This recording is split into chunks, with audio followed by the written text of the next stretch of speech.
Hello বন্ধুরা, আশা করি আপনারা ভালো আছেন। আজও আপনাদের কাছে একটা রেসিপি নিয়ে চলে আসলাম। আপনারা ভিডিওটা দেখতে থাকুন। ঝিঙে আলুর তরকারি তো আগেও আপনাদেরকে দেখিয়েছি, তো আজকে একটু অন্য ধরনের রান্না করব, নিরামিষই। তো আপনারা ভিডিওটা দেখতে থাকুন প্রথম থেকে শেষ পর্যন্ত। রেসিপি বানানোর জন্য আমি কিছুটা মটর ডাল ভিজিয়ে দিয়েছিলাম, সেটাকে মিক্সিতে পেস্ট করে নিয়েছি। আর এর মধ্যে দিয়ে দিয়েছি হলুদ গুঁড়ো আর লবণ। এটাকে ভালো করে সুন্দরভাবে মেখে নেব। কড়াটা গরম হয়ে কড়ার মধ্যে তেল দিয়ে দিয়েছি গরম হওয়ার জন্য। তেলটা গরম হলে আমি মটর ডালের যেটা পেস্ট করেছি ওটা ছোট ছোট করে বড়ার আকারে বানিয়ে নেব। তেলটা গরম তো হয়ে গেছে, এবার আমি ছোট ছোট করে বড়া বানিয়ে নেব।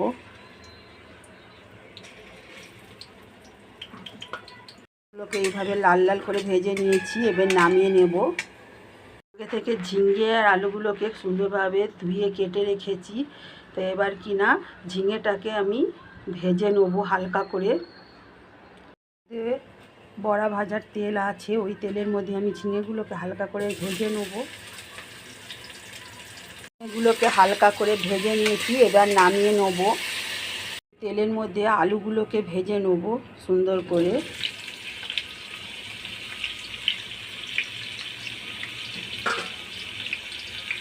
হলুদ গুঁড়ো দেবো, সামান্য একটু নুন দেবো, দিয়ে ভালো করে লাল লাল করে আলুগুলোকে ভেজে নেব। দেখুন আলুগুলো লাল লাল করে ভাজা হয়ে গেছে, এবার আলুগুলোকে নামিয়ে দেবো। হালকা সেদ্ধও হয়ে গেছে, আপনারা দেখতে পাচ্ছেন। এবার নামিয়ে নেব। তেলের মধ্যে 5 ফোড়ন আর একটা শুকনো লঙ্কা দিয়ে দেব। আগে থেকে একটা পেস্ট বানিয়ে রেখেছিলাম, আদা, জিরে, টমেটো আর 2টো কাঁচা লঙ্কা দিয়ে পেস্ট বানিয়ে রেখেছিলাম, ওই পেস্টটাকে দিয়ে দেবো। একটু হলুদ গুঁড়ো, সামান্য পরিমাণ লঙ্কার গুঁড়ো, দিয়ে যেমন ঝাল খাবেন সেই অনুসারে দেবেন। দিয়ে ভালো করে মশলাটাকে কষিয়ে নেব।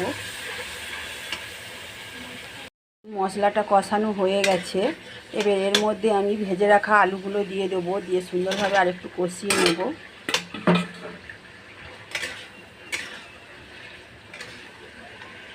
ঝিঙেগুলো দিয়ে দেবো,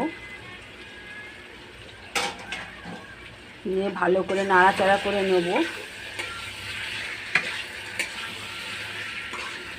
এর মধ্যে পরিমাণ মতো জল দেবো।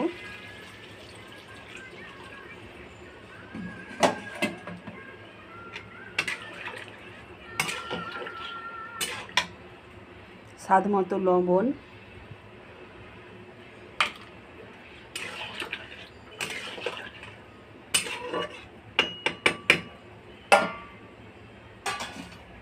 এবার এটাকে কিছুক্ষণের জন্য একটা ঢাকনা দিয়ে ঢেকে দেবো।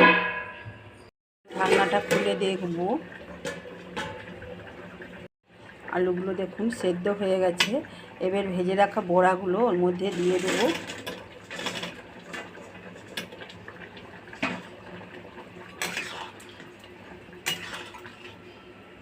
রান্নাটা তো রেডি হয়ে গেছে। তো এবার নামানোর আগে একটু হালকা করে ভাজা জিরে গুঁড়ো, অল্প পরিমাণের মিষ্টি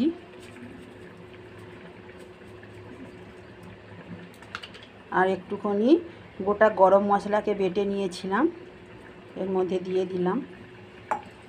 দিয়ে ভালো করে নাড়াচাড়া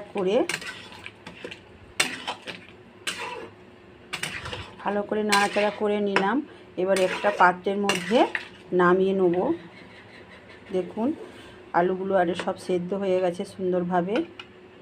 দেখুন আমি ঝিঙে আলুর তরকারিটাকে নামিয়ে নিয়েছি। তো এই রেসিপিটা যদি আপনাদের ভালো লেগে থাকে, আপনারা ঠিক এইভাবে একবার বানিয়ে খেয়ে দেখবেন। বাড়িতে আশা করি আপনাদের ভালো লাগবে।